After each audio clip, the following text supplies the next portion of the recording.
Welcome back to the FloTrack podcast. FloTrackPodcast@gmail.com is our email address. Please write in.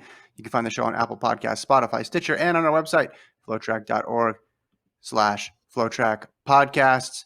We have some results to recap from the weekend, non-Monaco. If you want to go back and figure out what we thought about Monaco, just go back to the Friday show. We posted that one late. And then also looking forward to some top flight meets this week as well. I'm Kevin. He's Gordon. How you doing, Gordon? NBA playoffs, baby. Here we go.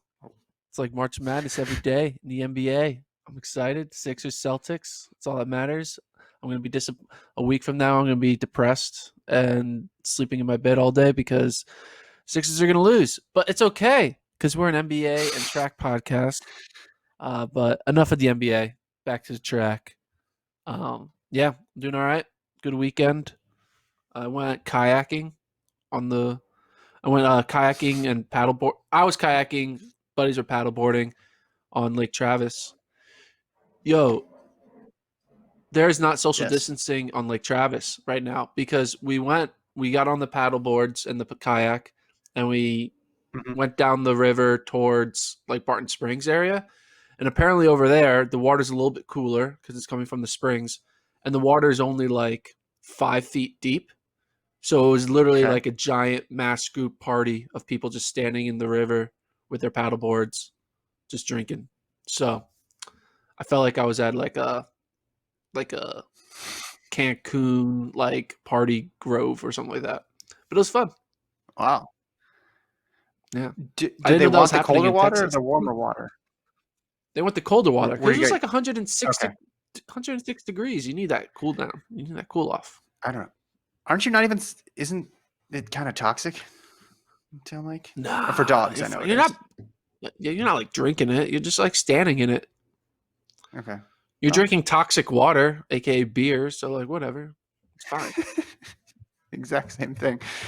All right, let's run through these results, and we could just go pretty quickly through these. You can give me your reaction, and then we can spend more time on the ones that stand out to you. But Music City Distance Carnival, Oliver Hoare, 334 for him, and he did it the hard way. Didn't have much help over the last couple laps. Really pushed it out. Kind of reminded me of Josh Kerr's win a couple weeks back at one of those big friendly meets there, but gets under that. I know the time won't count for qualifying, but gets under that 335 threshold. What do you think of this as a sign going forward for Mr. Oliver Hoare? I mean, it's a good sign, right? Times 334 is like this weird barrier or sub 335 is like this barrier for these like post-collegiate stars to kind of show that they're ready to enter the next level, because no more before you're a 337 guy or 338 guy and you're in the top 5 in the NCAA. And then sometimes people get stuck in that 336, 337 range and then never be able to make that big break to be able to compete with 330 guys, 329 guys. Because yes, you may never be a 329 guy, but if you can run 334, likely you have the ability to be good enough to beat a 330 guy if it's the right type of race by like being a sit and kick. Yeah. Because, I think 334 is like that base foundation of endurance strength that you need to be able to translate it into a championship style race. You rarely see someone with a PB over 335 like compete well, mainly because that's the standard. You have to at least run under the standard to be at the world championship level. But you need to be a 334 or faster runner to be any relevance on the international stage.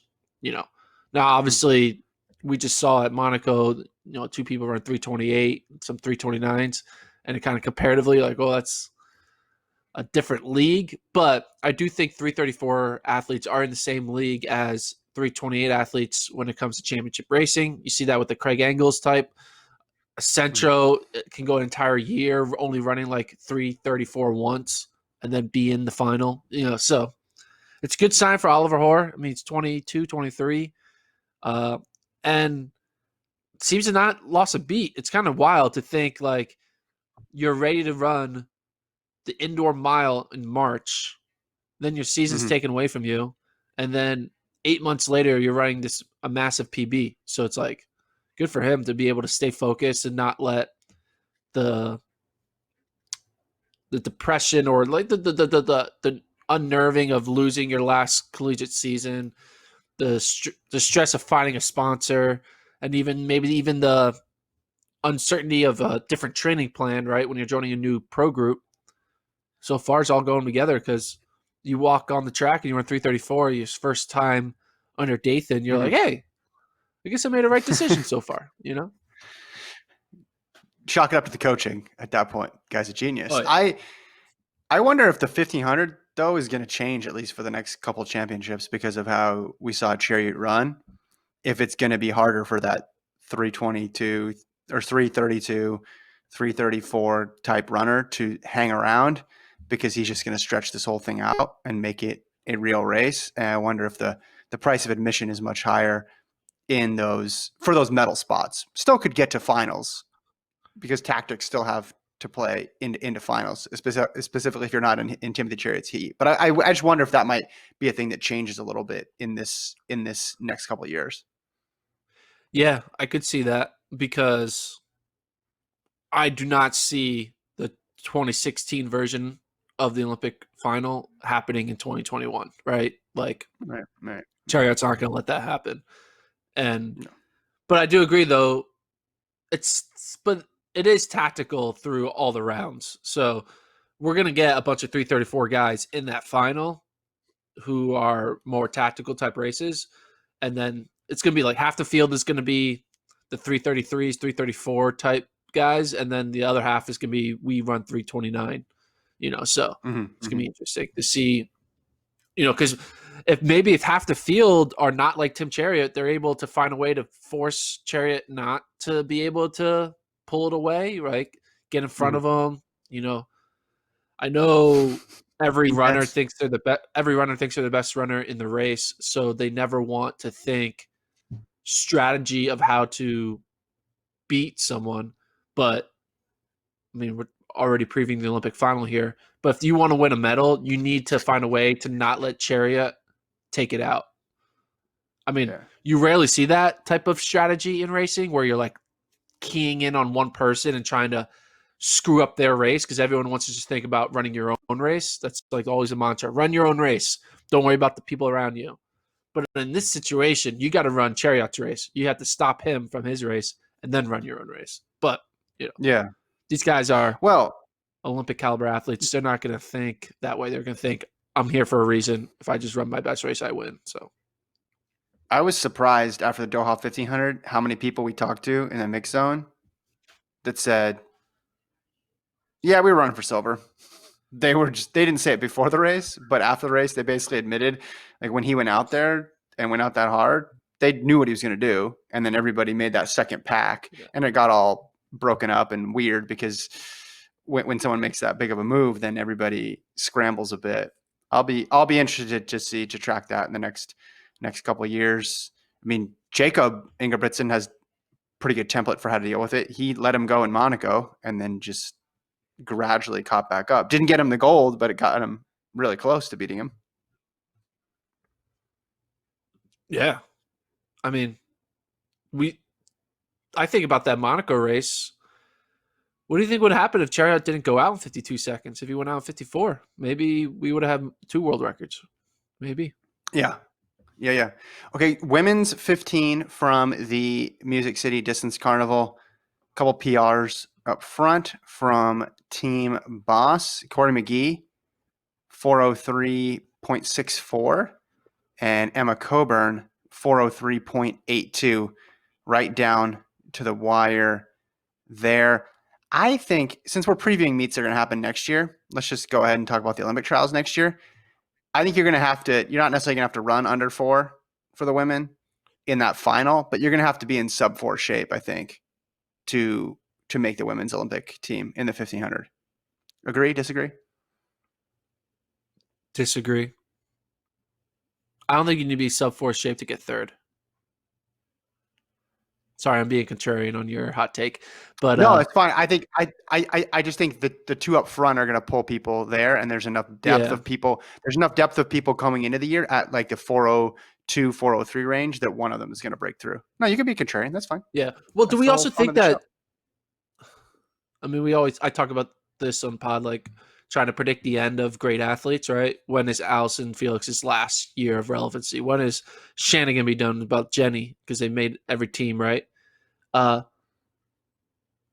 We talk about the 1500 being so deep, right? With obviously Shelby, Jenny, Sinclair, Kate Grace, Nikki Hiltz, throwing Cory McGee there. Mhm. I'm sure I'm missing someone, right? Who am I missing? Am That's I a good missing list for someone? now. Yeah. But like in reality, only one of them is really a consistent, like we know is like sub 4. The other one has the history of sub 4, but could potentially only be in 4-1 shape just based on age and like at the end of her career, which would be Jenny Simpson. And the rest of them are all like 4-0. They're 4 flat to 402 women, right? Or 403. Mhm. So I don't know. I feel like I'm not going to be on the everyone needs to be a sub 4 runner to make the team until we see consistent, like bad races are 401. I don't know. I feel like Yeah, a lot yeah. of these, Okay. yeah. I don't think we're there yet. I don't think we have the depth yet of having multiple sub 4s in like the Olympic trials final. Yeah. I mean, it'll be crazy if like the top 3 all run sub 4, but I don't think we're there yet. Yeah, and I'm not, to be clear, I'm not saying in that race. I'm just No, saying you yeah, need to yeah. be that in that type of shape. I just think someone's going to break through. I don't think next year will be the year that Jenny Simpson drops off. I think she'll be fine, just like she was in the Doha final. She finished a ways back, but she ran super duper fast. So, okay, so you're in mind 403, McGee chipping away at her PR. That's a good sign. Obviously, Emma Coburn for a steepler, dropping her personal best in the 1500 is just helping more and more. But did you know that she never ran a 5K, Gordon? Just kidding. We I have to keep know. that going. We can keep that going. Men's mile. They did a 1500 and a mile, and Karen Tavate won it 357.87. But farther down the results, in 7th place, Reinhard Harrison, 16-year-old, ran 401.34 to break the sophomore class record that once belonged to Edward Cheserek. What was it? Was it 403? 403, yeah, 403. So 2 seconds faster. Now, does that count? Yeah. Are you still a sophomore on August 16th? I know, right? Like, he's not a sophomore. He's a junior now, right? It's like school Like, starts next week. when does he become a junior? Yeah. He already Yeah, crossed yeah. it. I feel like it's like the new year happens. When's the NBA new year happen? July 31st. It's like that. We need Yeah. the new year happens. Once you're in August, you're not in your previous grade. You're in the new grade. I mean, what grade did you say you were in? If it was August and you were in high school, and someone said, "What grade are you in?" What'd you tell them? Well, I'd always say I'm gonna be, because we always want to be Oh older. yeah, I'm gonna be a junior is what I'm gonna say. I'm gonna be a senior. Or the fancy way to say it is he's a rising junior. rising That's the way junior. you'd say it. I would not be against it, just like a hard cutoff date of like these are when high school performances or college performances stop counting. And I know because the world championships changes and the trials change and the US champs change, so you want to include some of that stuff. But I would be fine with it just saying, you know what, August 1st, that's it. If you do it on July Well, 31st, you're good. the, August 1st, you the don't. thing is, there are schools that have started, right? Like classes have begun some Yeah. places, right? So if a school year somewhere in the country begins, that's the deadline. So I feel like that was last Monday, right? Yeah. So Yeah. Well, regardless, whether or not he's a sophomore, a junior, heck, even if he was a senior, 401 still good. yeah, that's it. I mean, if my first reaction when I saw that, I was just thinking, man, 4 flat means nothing anymore. Like we need to stop it with the sub 4s a barrier. It's just not like these kids are just so better now, and the world is just better. Like it's not 1980, right? It's 2020, and I think now again, it's still a barrier, and every time you run sub 4, whether now you're in high school or college or whatever, it's still going to be an incredible feat individually. But like, I just think that we have technology. I would say no, but like we just are we're just better as a country at running, and the internet, and I don't know, we're just developed better in that a 401 by a technical sophomore/junior in 2020 is basically the same thing as a sophomore or junior running 4:12 20 years ago, right? We're just better now. They did, yeah. Yeah. I mean, it's just crazy. It's crazy though that we're better, right? It's just crazy because we can. Well, but then you look. Here's the thing: we can get even better, right? Because you have someone like Jacob Ingebrigtsen who was like running what as a 16-year-old. When he was 14, I think he was a 3:48 1500. So that's like a 4:05 mile when he was 14. So basically, when he was when he would have been a high school freshman, he was mid 4:00s at that point, roughly. See what he wrote. Here's another way to think of it, though, Gordon. Joshua Cheptegei averaged about 4:03s for his 5K on Friday. If you want another fact to change your perception on the meaning of sub 4. The age 16 record is Jacob 3:56. Okay. And the age 17 is 3:52. Yeah. Well, age 15 is 4:08. Age what is 4:08? 15. Is it age 15? It's 4:08. Okay. 408. Vulnerable. I think that one's some low hanging fruit there. 15-year-olds get to work. Just run a 4:08. I feel like someone can get that. Yeah. No, it's going to get lower and lower and lower and lower. And I thought a more noteworthy, and just in terms of international relevance time from a high schooler. Again, this would be a rising senior. So this would definitely be a college freshman. Was Justin Robinson, who is going to Arizona State, I believe, who ran 44:91 in the quarter. That's the second fastest of his second fastest time. Excuse me. His other one came at Albuquerque, which is a little bit of altitude, still counts. But 44:91 for him is just a remarkable time. Obviously, he is running in elite fields doing these things and winning races. So it gives you an idea just of how good that mark is and just how different the U.S. is in the 400 versus the mile, because that would be equivalent, again, to well under 4 minutes. But put all that aside, I think Justin Robinson is a sleeper Olympic team member in the individual 400, not just the relay. I think he has a shot at making the team in the Open 4. I mean, we look at the Open 4 and we assuming health, that everyone's fighting for one spot, right? Because you assume that Norman and Curley are going to go 1-2 in one order or the other.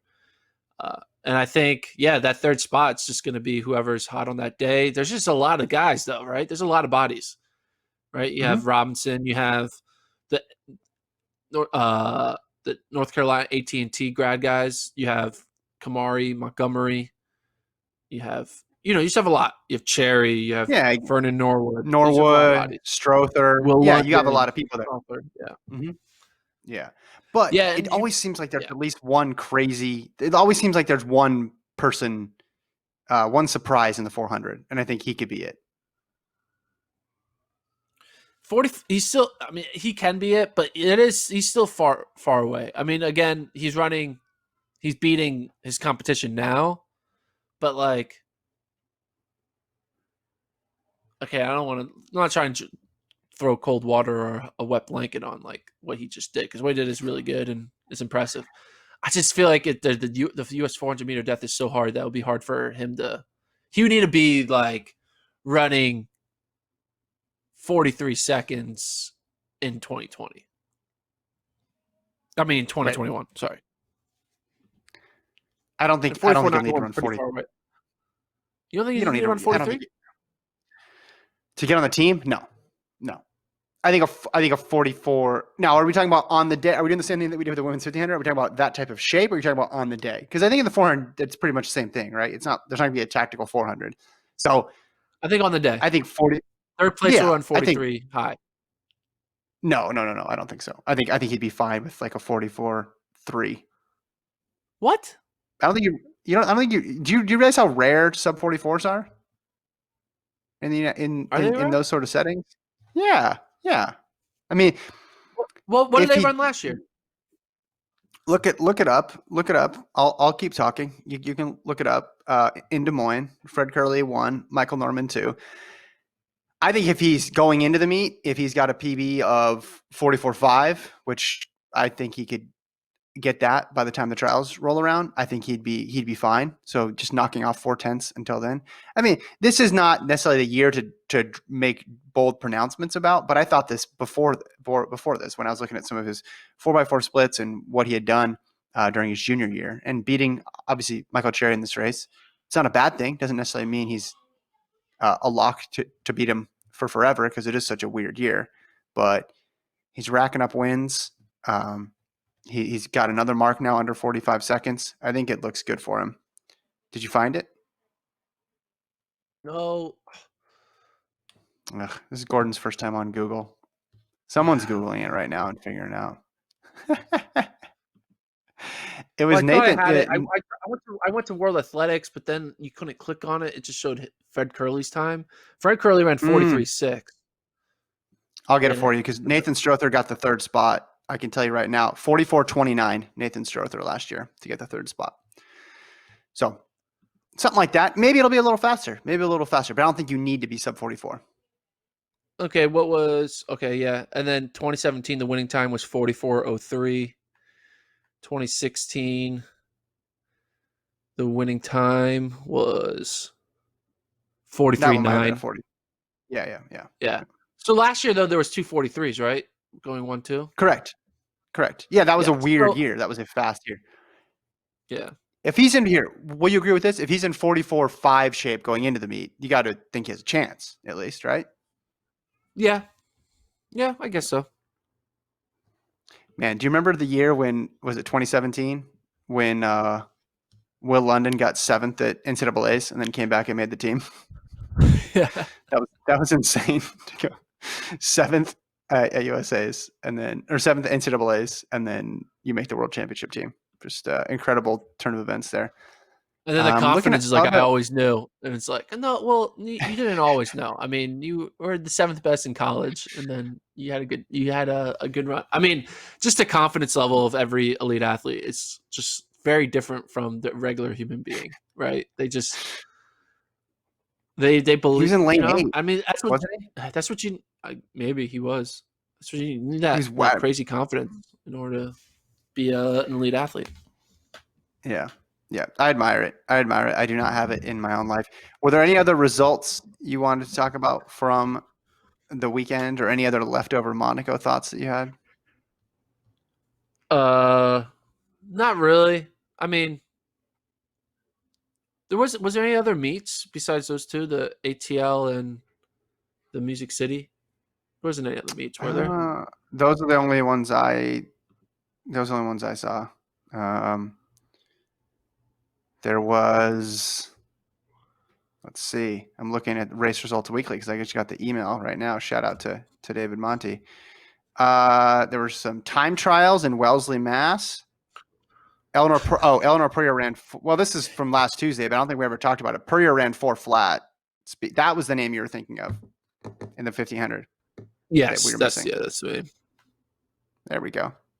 So 4 flat she ran, but that was last Tuesday, which was forever ago. Now, no, yeah, that was pretty much it. I mean, that men's 15 that we started with had some pretty big names in there, but like Nick Willis and Nick Harris, the two Nicks, I thought they both do pretty well. They ended up getting last and second to last. That was a bit of a surprise. Klecker right there in the middle in 6 and 337. Morgan McDonald got a PR 337. Obviously, his race is the longer stuff, but good to see people racing again. Oh, Yeah. Sierra Brown Oh, ran that's it. the. Yeah, What, she ran 2 flat. Is it 2 she ran flat? 2 flat, and Kayla Edwards ran 2 flat. I saw that, Yeah. which is good for her because she dealing with the injuries. I mean, she was kind of came on. Had a good 2018, was it? I think where she was Mm-hmm. like on fire. She ran well at indoors, she ran well at outdoors, and then 2019 she was gone because of injuries. But if she's back in 2 flat shape, hey, you know, we didn't we there wasn't enough. There was only like 3 women running the world standard last year, so now we're having a lot more in there. So this 800 final in 2021 should be a lot better, which I'm excited about. Yeah. So, Man, 800, 1,500, 5,000, 10,000 on the women's side are going to be so good next year. I'm super excited about those mid-distance and distance events. Let's look ahead to, it says Tuesday's meet. Should say Wednesday there on the bottom. Another error. That's my second error, Gordon. We'll be able to fix that for are you fixing tomorrow. it or am I fixing it? I'll fix it right now. I think, okay, good. In real time, you see how the sausage is made. But Wednesday's meet. So let's, Wednesday, boom. There it is. Continental Tour, we saw the first stop in Turku last week. Now it goes to Hungary this week. And we see some names that we saw in Monaco. Brazier in the 600 now. We see Grant Holloway in the high hurdles, while in Jonathan in the quarter. What are you most excited to see? Well, before we break down these events, like you said, Brazier and Jonathan, Christian Taylor's going to be there. What city is this meet in? Can you tell me? This meet is in, hold on, let me play it on Google pronunciation here. Hold on. Shekeshkevayavar. Skekesfehervar. Skekeshkevayavar. Usually when you type these things in. Shekeshkevayavar. Yeah, so usually when you type these cities into YouTube and you write how to pronounce blank and you hear it and you're like, oh, that was easier than I thought it was going to be. This one was like way harder. Shekeshkevayavar. Like I thought it was going to be something really short. Like, oh, there's a lot of letters, but when you actually say it, it's short. Shekeshkevayavar is what I'm hearing, and that's what I'm saying. So Shekeshkevayavar, it's in Hungary. It's on Wednesday. It's live on FloTrack. Donavan Brazier running a 600. Your prediction? All right, 600. Do we think he is going to flirt with a world record, which also is to be an American record? 112.81. 112. Yes, 112.81 by Johnny Gray. A lot of people have taken shots at this mark throughout the year. I remember Dwayne Solomon taking a crack at it. I mean, even Rudisha didn't get it. Rudisha didn't get this, Gordon. 113.10. Man, if he could do it, that would be phenomenal. I think he's built for this thing. He ran the 143 comfortable in Monaco.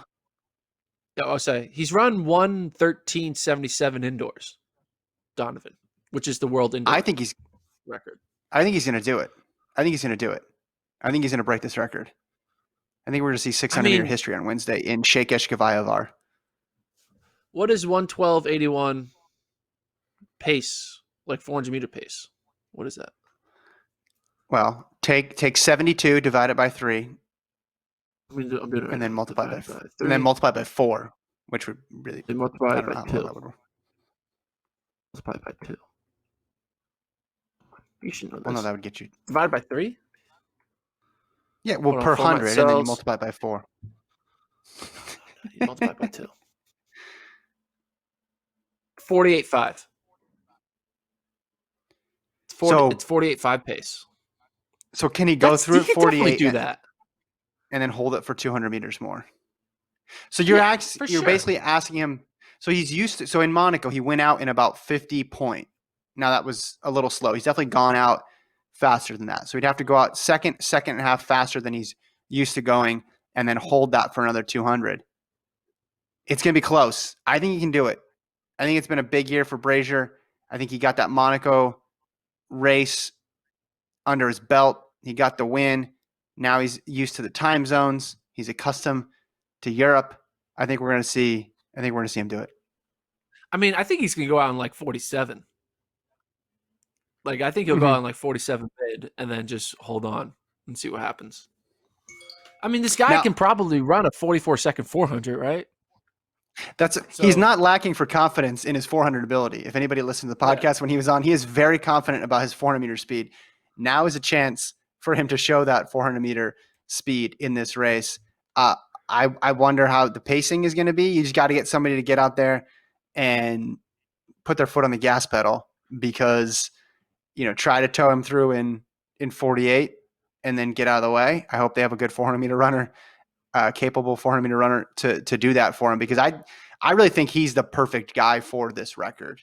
I mean, obviously Johnny Gray's mark has held for this long for a reason, because it's really good. But I think Brazier's got that combo to do it. Yeah, of all people to get this record, it is going to be a 142 guy who is also a 43, potentially a 43 second 4x4 split guy. So that's perfect. If you can run 142 open and probably split a 43 second 4x4, you should be able to run 112. Mm-hmm. I mean, that'd be exciting to see a world record. So it's gonna be live on Flow, right? It's live on Flow. Yeah, Sheikh Eshkavayavar to your television, to your laptop, to wherever you watch it, to your phone, whatever your preferred streaming device is, but it's going from there to here. Let's talk Holloway. 13-19 in his opener in Monaco. Looked pretty good through the first half and then got caught and faded back in the pack in the second half. But now, again, just like with Brazier, he's got a race under him. Hurdles, I think, take a little while to get going. Andrew Pazzi's been running a bunch and running really well, and he's one of the people who beat Holloway in Monaco. So I could see Grant dipping under 13-10 here. What say you? So first of all, we didn't really talk much about Grant's performance at Monaco. He got fourth, right? Mm-hmm. He got fourth in that race? Yeah. What'd you think of his... Why do you think he got fourth? He's better than the people he lost to. Yeah. Right? Well, I think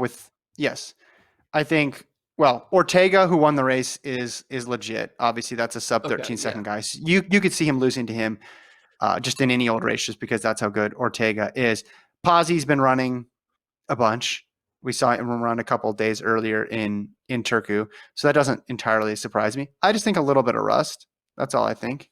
I think that he had run one race previous in the United States, a low-key meet, and I think Grant's accustomed to running a ton of races, so a timing event like the hurdles doesn't surprise me that he needs a little bit more to get going. So I expect to win, and I think he'll run faster than 13-19. He did say it was his. This didn't make sense. He said, it feels good to be back running. Fastest season opener ever. It wasn't a season opener, was it? No, he ran a race in... Yeah. Yeah.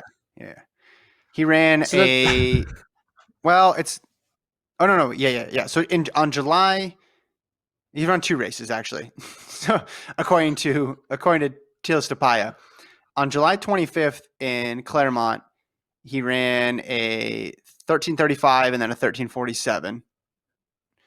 And then on July 29th in Marietta, Georgia, 4 days later, he ran 13:53 and then 13:50. I guess he's not counting those. Why is he calling it a season opener? Wait, is Grant admitting that all of these meets that all these sprinters are doing domestically are fake meets for contract purposes? If he's not considering those races to be he's considering them to be glorified practices?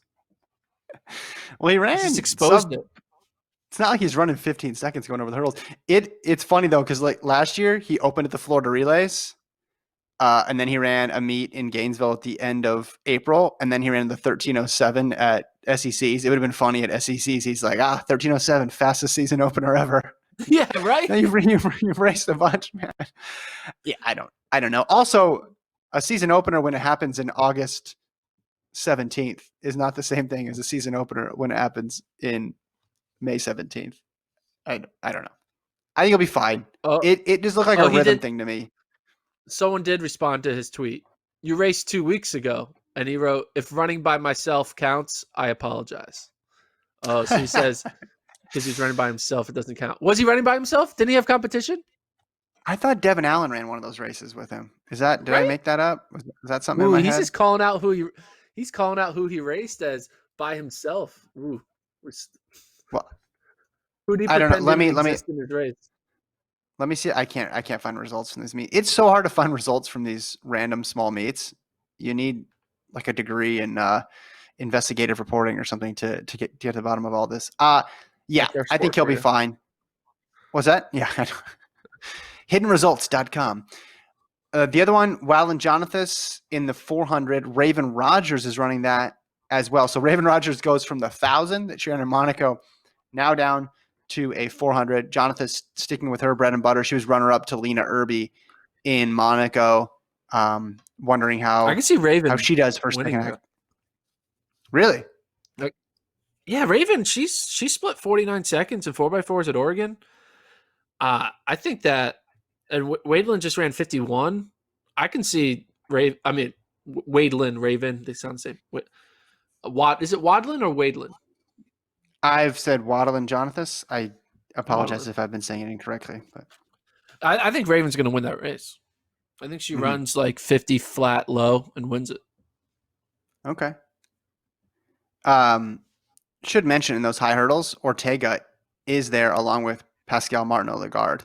So that could be a legit race there. Joining Brazier in the 600, Andres Arroyo, among others. Wesley Vasquez, who was a fast starter when he was running in Doha, which certainly helped Brazier get that American record. Men's 200,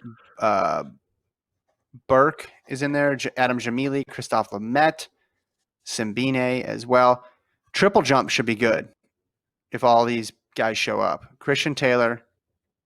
You have Pedro Pablo Pichardo, who was posting some big marks a couple of years back. So that one could be pretty dang good as well too for you field vendors out there. 400, I'm looking at the start of this. Yeah, it should be Rogers and Rogers PR 52:06. Think that lasts? Hell no. She's run like 49. She's split. Hold on. That's her kidding. PR? That's what it's listed on here. 52:0. I don't know. It's what I'm seeing here. This edition of Gordon Googles is brought to you by.